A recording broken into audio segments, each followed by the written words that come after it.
Syed Aurangzeb Rizvi civil engineer हैं। अच्छा sir का सवाल करना सिर्फ, आपने सिविल इंजीनियरिंग की एजुकेशन कहाँ से हासिल की और सिविल इंजीनियरिंग का ही शोबा आपने क्यों चुना? सबसे पहले तो ये बताएं।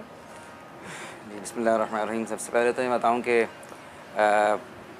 प्राइमरी एजुकेशन के बाद ये पता चला कि ड्राइंग वगैरह काफ़ी अच्छी है, तो सेकेंडरी एजुकेशन जो है वो टेक्निकल स्कूल से हासिल की। उसके बाद फिर डिप्लोमा ऑफ एसोसिएट इंजीनियर यानी DAE का सर्टिफिकेट लिया और फिर NID यूनिवर्सिटी से सिविल इंजीनियरिंग की। और चूँकि बचपन से ही शौक़ था ड्राइंग वगैरह बनाने का, इस काम का, कंस्ट्रक्शन का, तो इसी फील्ड में जो है ना वो एजुकेशन मिली और इसी फील्ड में काम भी कर रहा हूँ। ज़बरदस्त। और साहब एक चीज़ जो है, हम तो देखते हैं आपने माशाल्लाह इतनी मेहनतें की हैं, बिल्कुल एक फील्ड को, मतलब जिस तरह से अरशद की बात करें, अरशद ने एक्टिंग में एक टाइम दिया है, सीखा है प्रॉपर, ठीक है। आजकल आप अच्छी मतलब जैसे इवन गवर्नमेंट के इदारे हैं, वहाँ पे जब टेंडर आता है तो टेंडर वो लेते हैं, खुदा की कसम, जो मैं समझता हूँ कि एक छोटा सा उनको टास्क देना है, 2-3 ईंटें बना के कबूतरों की वो बनाओ, जग कोठी बनाओ, वो भी सही नहीं बना सकते, उनको करोड़ों के टेंडर मिल जाते हैं। तो ये इनजस्टिस किस तरह से आप देखते हैं, क्या चल रहा है ये? असल में कंस्ट्रक्शन में, सिविल इंजीनियरिंग के अंदर तो बेसिकली जो लोग पढ़ लिख के आते हैं तो उनका तो अपने अलग एक तादाद है, लेकिन बहुत सारे लोग ऐसे हैं जो कि बग़ैर पढ़े इस फील्ड में कुछ काम करके आ जाते हैं। तो उसमें चूँकि ताल्लुकात भी होते हैं और बहुत सारे मरासिम होते हैं लोगों से उनके, तो इस हवाले से काम ले लेते हैं और काम करके देते हैं आगे।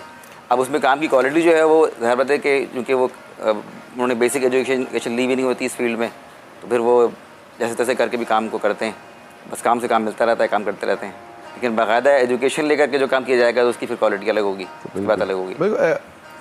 हम इस तरफ आएंगे अभी, क्योंकि दुनिया जो है क्लाइमेट चेंज जिस तरह से हो रहा है और उस तरह से अभी इको फ्रेंडली, मतलब आर्किटेक्ट में भी वो लोग काफ़ी प्रेफर कर वहाँ जा रहे हैं, तो उस पर हम डिस्कस करेंगे। पर आज भिटाई का दिन है तो भाई ने कहा तालीम नहीं ली होती तो आशीर्वाद ली होती है।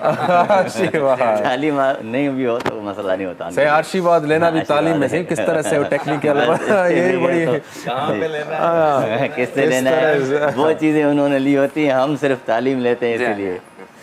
ये बिल्कुल सही है, ये हकीकत है। क्वेश्चन है कि शाह अब्दुल लतीफ़ भिटाई रहमतुल्लाह अलैह का जो गुंबद है, जो मज़ार है, आपके इंजीनियरिंग पॉइंट ऑफ व्यू के एतबार से उसको किस तरह होना चाहिए था? उस वक्त तो इंजीनियरिंग या उस वक्त तो इतनी तालीम जदीद चीज़ें नहीं हुआ करती थी, उन्होंने जितने पुराने लोग थे उन्होंने बनाया, तो इस चीज़ को आप क्या देखते हैं? कभी आपने सोचा होगा कि पुराने जितने भी लाल शहबाज कलंदर है, शाह अब्दुल लतीफ़ भिटाई है, सचल सरमस थे, इनके जो गुंबद हैं, जो इनके जो मज़ारे हैं, वो उस एतबार से भी सही हैं या आज के इंजीनियरिंग भी इसको मानती है? इसके हवाले से थोड़ा। नहीं, असल में सिलसिला ये है कि उस वक्त जो कारीगरी थी, सारी मीनाकारी थी, कशीदाकारी थी, वो इस वक्त नहीं है।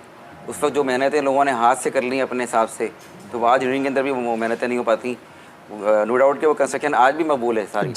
जिद्दत तो भी आ गई है, काफ़ी इक्विपमेंट्स अभी आपको ज़्यादा मिलेंगे, एडवांस है सब कुछ, उसके बावजूद फिर क्यों इस तरह की चीज़ें नहीं बन रही? बस असल में बात ये है कि वो उस तरह के अब कारीगर नहीं हैं, उस तरह की जो है ना वो डिमांड नहीं है, रिक्वायरमेंट नहीं है, इतना टाइम है ना करने का।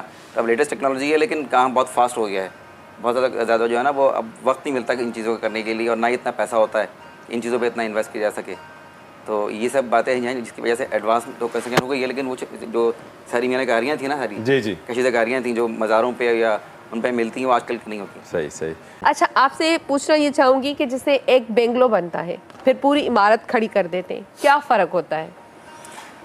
देखिए, मल्टी स्टोरी प्रोजेक्ट, चाहे वो शॉपिंग मॉल हो, रेजिडेंशियल बिल्डिंग हो, कमर्शियल हो और कोई बेंगलो हो, तो इनकी कंस्ट्रक्शन में जो बेसिक फ़र्क ये होता है कि मल्टी स्टोरी प्रोजेक्ट जो हैं उनके पहले जो स्ट्रक्चर हैं पहले बनाए जाते हैं, और उसमें सिर्फ कॉलम होते हैं, बीम होती हैं, स्लैब होते हैं, और उसकी जो दीवारें हैं वो बाद में बनाई जाती हैं। यानी मल्टी स्टोरी प्रोजेक्ट में जो वॉल्स जो होती हैं, जो दीवारें होती हैं, वो फिनिशिंग में आती हैं। अच्छा। और बेंगलोज में पहले हम दीवारें बनाते हैं, वॉल्स बनाते हैं, फिर हम उसकी छत डालते हैं, इस तरह से चलते हैं। तो बात एक ही है, लेकिन स्टाइल का फ़र्क है कंस्ट्रक्शन के स्टाइल। अच्छा।